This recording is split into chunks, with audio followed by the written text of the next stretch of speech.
Olá, caros concursandos, caras concursandas, prosseguindo com as nossas aulas Processo de Trabalho, temática de recursos, continuamos ainda, temos que falar sobre alguns princípios recursais e em seguida, na sequência, já vamos começar a falar dos efeitos recursais. Teoria geral dos recursos, vamos terminar de debater, discutir alguns princípios que são muito importantes. Falamos na aula passada, falamos do princípio da reformatio impejus, falamos do princípio da voluntariedade, agora vamos tecer considerações sobre outros princípios. O princípio da dialeticidade, o princípio da discursividade. O que quer dizer esse princípio? O princípio quer dizer que você deve, nas suas razões recursais, na fundamentação, buscando a reforma, a invalidação, esclarecimento, a integração da sentença, do acórdão, da decisão judicial que foi contrária à parte sucumbente, você deve dialogar com a sentença, você deve atacar os fundamentos da sentença.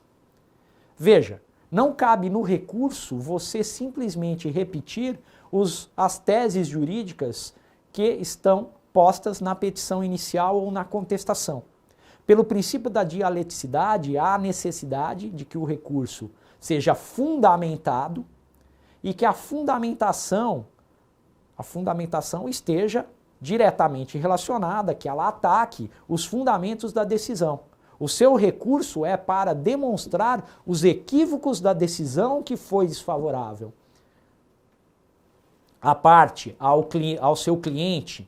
Então, o advogado ou a própria parte, no ius postulandi, ele vai atacar os fundamentos da sentença, vai demonstrar os equívocos da sentença ou do acórdão, a depender do órgão jurisdicional que proferiu a decisão. Nós vimos pelo artigo 899 da CLT que os recursos trabalhistas são interpostos por mera petição. Essa disposição, essa primeira parte do artigo 899, ela parece que quer dizer que basta uma mera petição, sem qualquer fundamentação, para que o recurso seja admitido. Não é bem assim. A interposição é por mera petição, mas isso não quer dizer que você não tenha que fundamentar o seu recurso. E essa fundamentação, ela deve ser trazida nas razões recursais. É verdade que o Tribunal Superior do Trabalho exige uma fundamentação exaustiva, uma fundamentação detalhada nos recursos de natureza extraordinária.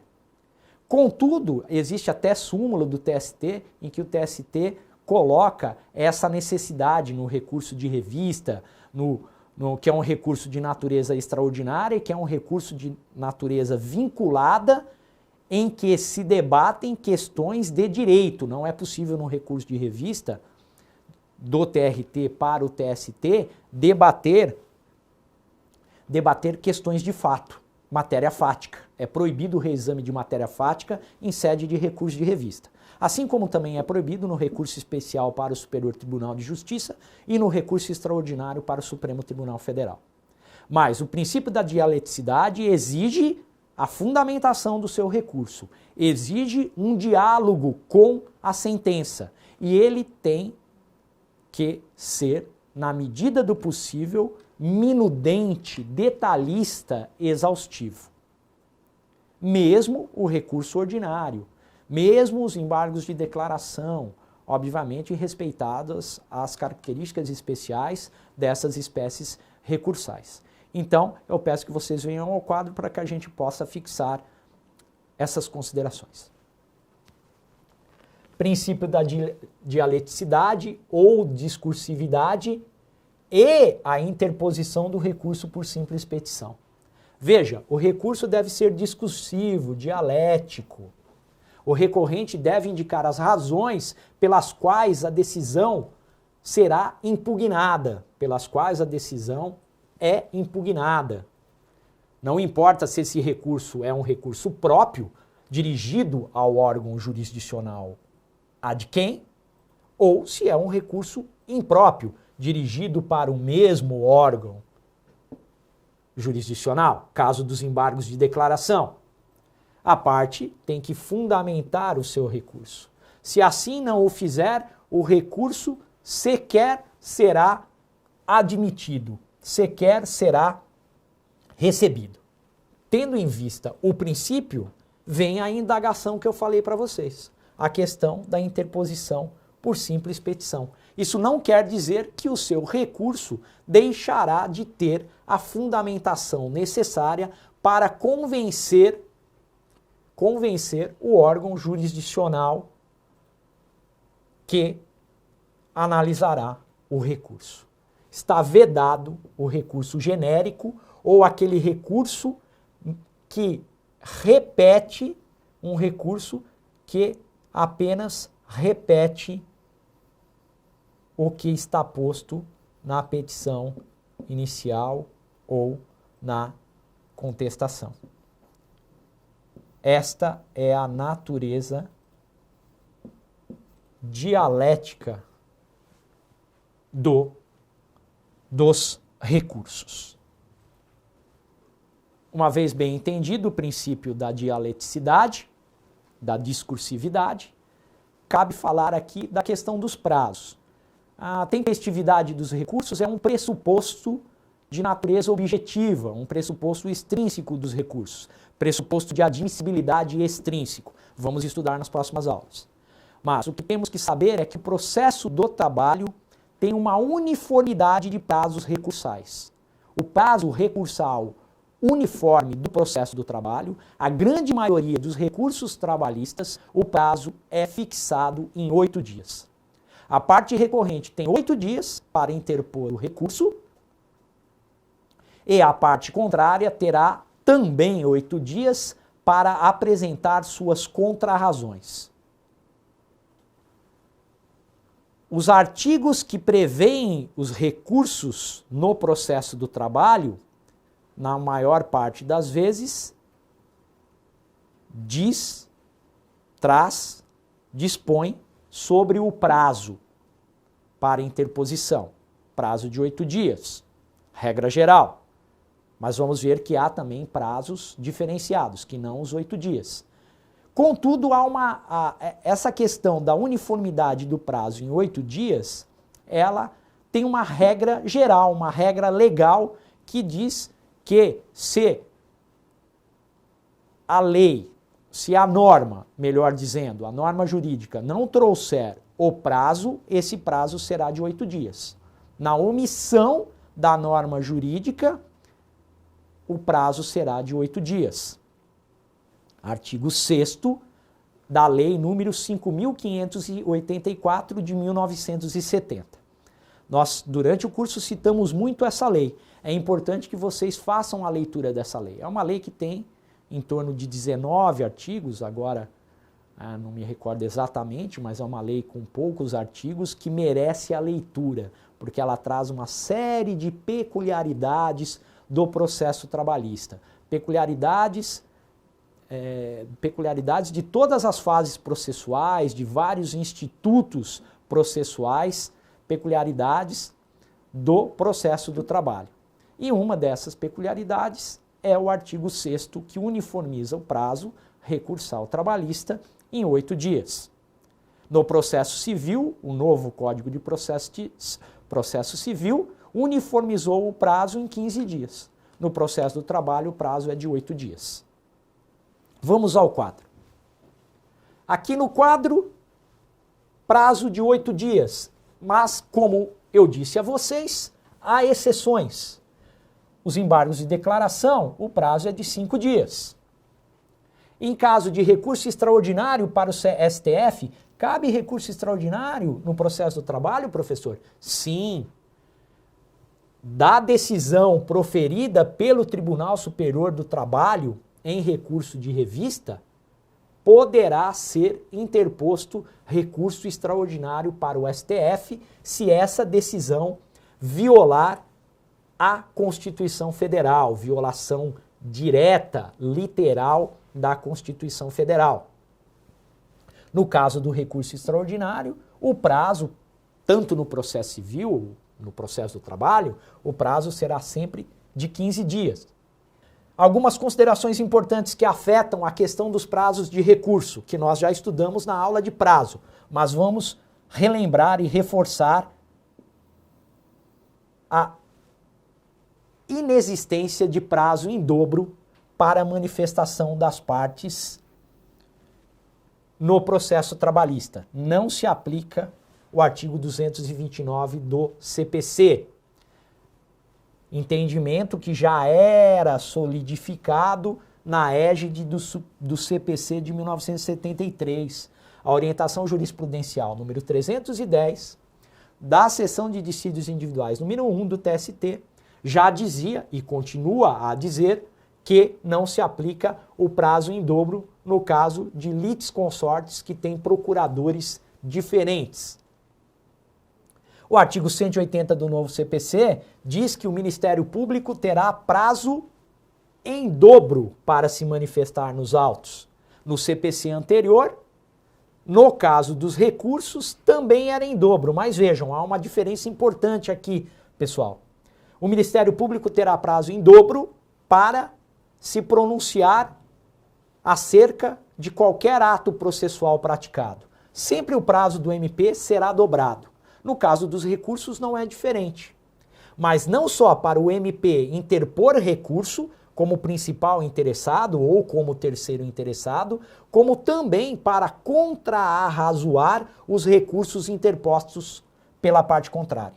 O prazo em dobro é um prazo genérico, que se aplica para qualquer ato processual no caso do Ministério Público, no caso do Ministério Público do Trabalho, no processo trabalhista.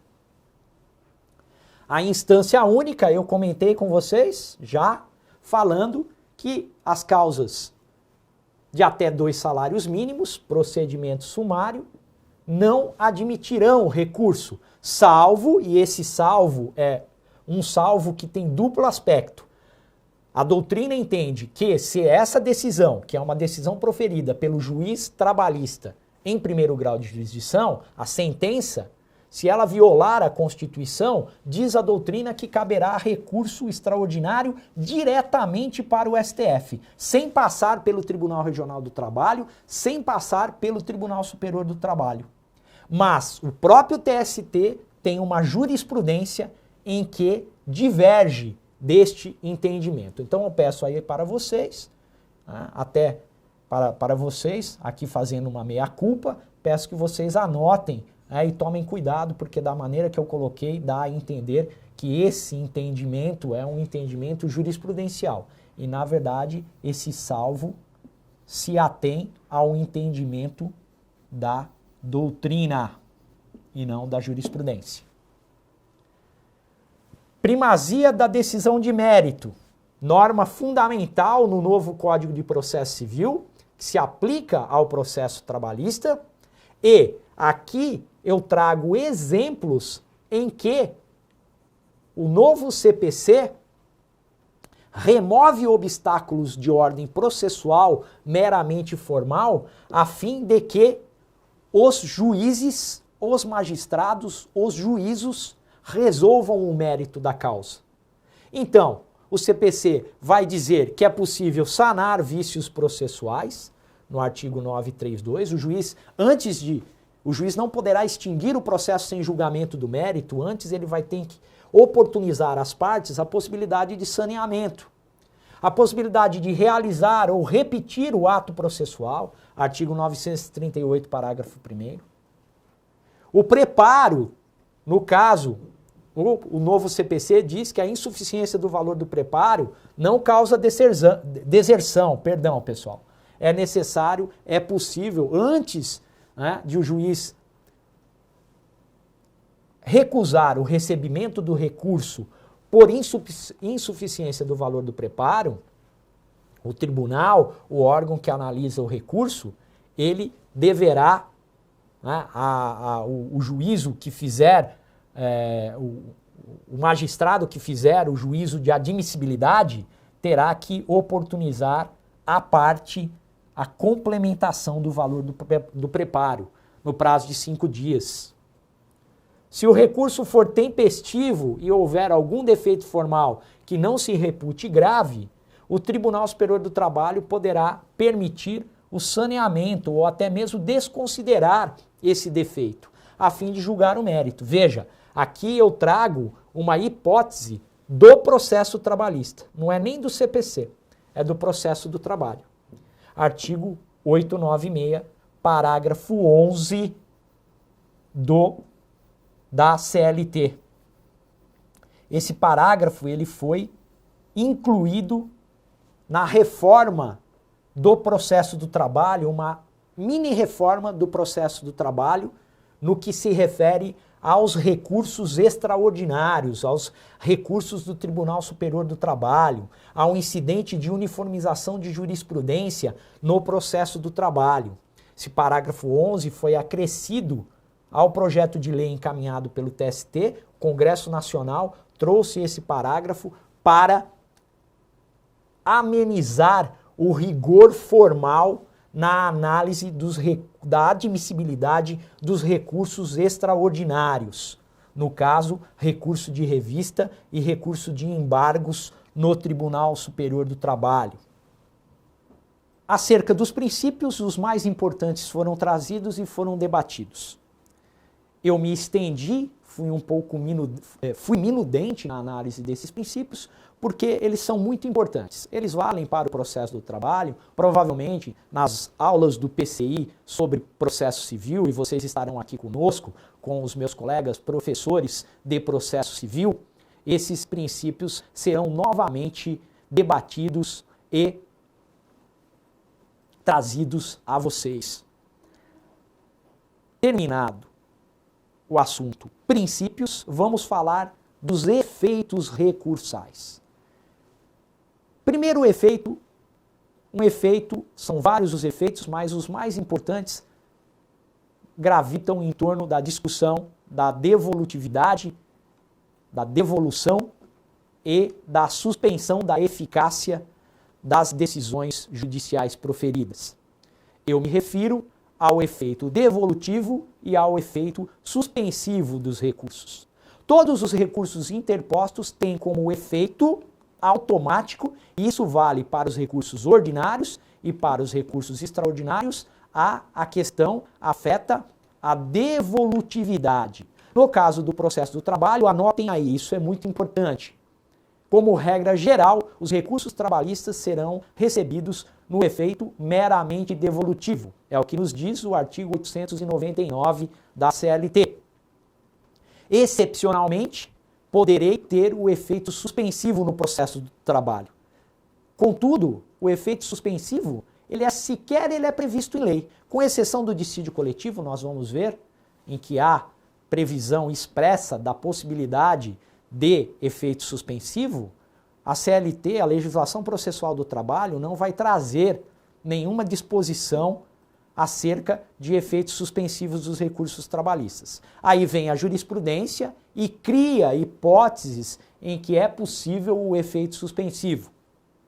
Mas temos como regra o efeito meramente devolutivo. E para entender o efeito meramente devolutivo, nós temos que pensar por intermédio de dois prismas. Primeiro, o efeito devolutivo horizontal. A doutrina fala no efeito devolutivo no seu aspecto horizontal, no prisma da horizontalidade. Ou melhor dizendo, traduzindo, é a matéria que vai ser objeto do seu recurso. Do seu recurso. O seu recurso vai delimitar a matéria a ser apreciada pelo órgão jurisdicional ad quem? Pelo órgão jurisdicional superior. Então veja, da sentença proferida pela vara do trabalho, cabe recurso ordinário. Na petição de interposição do recurso ordinário, a parte sucumbente, o recorrente, que pode ser tanto o reclamante quanto o reclamado, ele vai delimitar a matéria.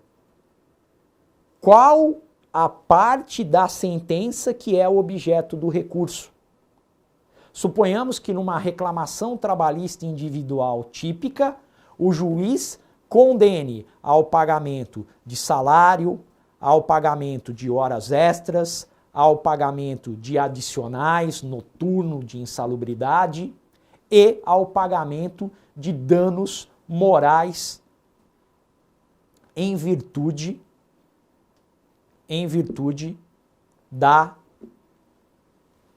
do atraso salarial. Suponhamos que na condenação por danos morais, você, na petição inicial, o reclamante pleiteou a condenação no valor de 50 mil reais e o juiz fixa o valor em 10 mil. No seu recurso, você poderá,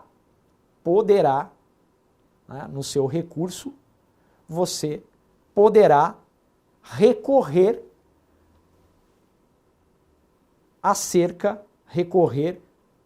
acerca do valor da condenação. Agora, suponhamos no mesmo exemplo que o juiz tenha julgado improcedente o pedido de condenação ao adicional de insalubridade e ao adicional noturno, e que o juiz também tenha recusado, não tenha acolhido o pedido de indenização por danos morais. Se no seu recurso ordinário você poderá, no recurso ordinário, recorrer tão somente da parte da sentença que julgou improcedente o pedido de pagamento de adicional de insalubridade e deixar de recorrer da parte que nega o adicional noturno e que nega os danos morais, sem problema nenhum. Você vai delimitar na sua petição de interposição, você vai deixar bem claro que o seu recurso quer rediscutir, quer debater tão somente a parte da sentença que não acolheu o pedido de adicional de insalubridade. É o efeito devolutivo no seu aspecto horizontal. Além do aspecto horizontal, nós temos o aspecto vertical, que é a profundidade. Até que ponto o recurso devolve ao órgão jurisdicional a de quem? O conhecimento das matérias, das teses jurídicas que foram debatidas. Vamos continuar no exemplo do recurso ordinário interposto em face da sentença que julgou os pedidos parcialmente procedentes. Se o juiz julgar os meus pedidos improcedentes, todos os pedidos, eu recorro com o objetivo de reexaminar todos os pedidos, reexaminar toda a sentença, portanto, no aspecto horizontal, o meu recurso será ele será amplo e abrangente, e no aspecto vertical, tudo aquilo que foi objeto de debate no primeiro grau de jurisdição é devolvido para o Tribunal Regional do Trabalho. Veja, mesmo que as contrarrazões ao recurso não tragam todas as teses jurídicas relacionadas à matéria litigiosa, é possível ao tribunal, no que tange às teses jurídicas, o tribunal poderá reexaminar tudo aquilo que foi debatido, independentemente do recurso e das contrarrazões terem ou não feito menção. Então, no aspecto da profundidade, o tribunal tem ele tem tudo que se relaciona ao objeto do recurso, todas as teses jurídicas decorrentes, mesmo que não tenham sido objeto do recurso, ou mesmo no caso da parte contrária, não tenham sido postos nas contrarrazões, não tenha sido debatido nas contrarrazões, caberá ao juiz, ao tribunal, ao órgão jurisdicional superior, no caso, o tribunal, rediscutir, reexaminar. Ele terá ampla liberdade nesse sentido. Então, é nesse ponto que se coloca o efeito devolutivo. Eu chamo vocês ao quadro. A súmula 393 do TST, ela vai ao encontro da minha exposição. Veja, o efeito devolutivo, ele é previsto como o efeito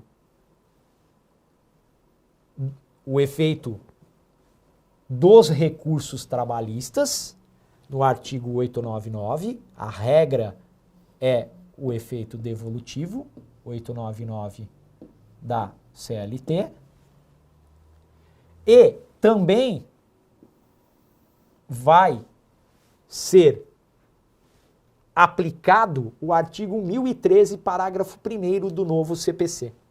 E o item 1 vai falar que o efeito devolutivo em profundidade, que é o efeito devolutivo vertical, que eu acabei de citar, extraído do parágrafo 1º, transfere automaticamente ao tribunal a apreciação de fundamento da defesa que não foi examinado pela sentença, ainda que não renovado em contrarrazões. Ou seja, se o recurso ordinário do reclamante, do autor, traz determinada matéria, essa matéria, na defesa, na peça de contestação, ela foi levantada, a tese foi levantada, mesmo que o réu, o reclamado, nas contrarrazões ao recurso ordinário do reclamante, não renove o debate, o tribunal poderá acolher aquele fundamento da defesa. Fundamento da defesa que não foi examinado pela sentença e não foi renovado em contrarrazões. Mas o tribunal poderá manter a decisão de primeiro grau por um fundamento diverso, que não aquele trazido na sentença do juiz trabalhista. Agora, vejam bem, o item 1 coloca que há necessidade do pedido ter sido apreciado na sentença. Se a sentença é omissa em relação àquele pedido, aí não se aplica a primeira parte do item 1. E o item 2 vai trazer a teoria da causa madura e vai permitir ao tribunal a análise daquelas matérias de ordem pública e as demais matérias colocadas nos incisos do parágrafo 3º, nós tivemos oportunidade de estudar, caso ele entenda que é hipótese de aplicação. É a teoria da causa madura. Mesmo que o recurso não traga a alegação, mesmo que as contrarrazões não façam menção, aquelas hipóteses do artigo 1013 são devolvidas ao tribunal também. Matérias de ordem pública. Se houver omissão em um dos pedidos, o tribunal poderá aplicar, poderá conhecer dessas matérias e proceder ao julgamento imediato, ao julgamento do recurso, sem que haja necessidade de devolução ao órgão jurisdicional de primeiro grau, ao órgão jurisdicional ACO. Falamos do efeito devolutivo e agora vamos falar do efeito suspensivo. O efeito devolutivo é a regra do processo do trabalho, artigo 899 da CLT. É possível o efeito suspensivo no processo trabalhista. Uma das possibilidades, que é excepcional, é trazida no dissídio coletivo. No dissídio coletivo, o relator do acórdão do dissídio coletivo no Tribunal Regional do Trabalho, dissídio coletivo é uma ação originária do TRT, cabe da decisão proferida no dissídio coletivo recurso ordinário para o Tribunal Superior do Trabalho. No recurso ordinário interposto, o relator poderá conceder efeito suspensivo pelo prazo de 120 dias. É uma hipótese legal, a única hipótese legal, a única hipótese prevista legalmente na legislação processual trabalhista acerca da possibilidade de efeito suspensivo. E a jurisprudência criou a possibilidade ampla de se obter efeito suspensivo por intermédio da súmula 414 do Tribunal Superior do Trabalho. Essa súmula tem 3 itens. O item 1 foi muito recentemente, alterado pelo Tribunal Superior do Trabalho para compatibilizar com as disposições do CPC. Veja, o item 1 da súmula 414 permite ao recorrente obter efeito suspensivo através de um pedido, de uma simples petição dirigida ao Tribunal Regional do Trabalho, que analisará o recurso ordinário interposto em face da sentença proferida pelo juiz da Vara do Trabalho. No recurso ordinário interposto da sentença proferida pelo juiz do trabalho, regra, o efeito será meramente devolutivo, mas a parte poderá pleitear ao Tribunal Regional do Trabalho, ao relator, ao presidente, ao vice-presidente, o efeito suspensivo. Artigo 1029, parágrafo 5º do novo Código de Processo Civil. Até bem recentemente, o meio para se obter efeito suspensivo era através do ajuizamento de uma ação cautelar inominada. Com a disposição do 1029, parágrafo 5º do CPC, a tarefa ficou facilitada, bastante facilitada no processo civil. O processo do trabalho, que é caracterizado pela simplicidade, recebeu bem a novidade processual civil e o Tribunal Superior do Trabalho entendeu pela necessidade de alterar o item 1 da súmula 414 e é possível a parte obter esse efeito suspensivo, por mera petição dirigida ao tribunal. A parte deverá comprovar risco processual. Deverá dizer que, se não for concedido o efeito suspensivo, dano de difícil reparação ou dano irreparável poderá ser trazido à parte. Ok? Termino a nossa aula por aqui, nós prosseguimos com efeitos recursais. Até lá, conto com vocês.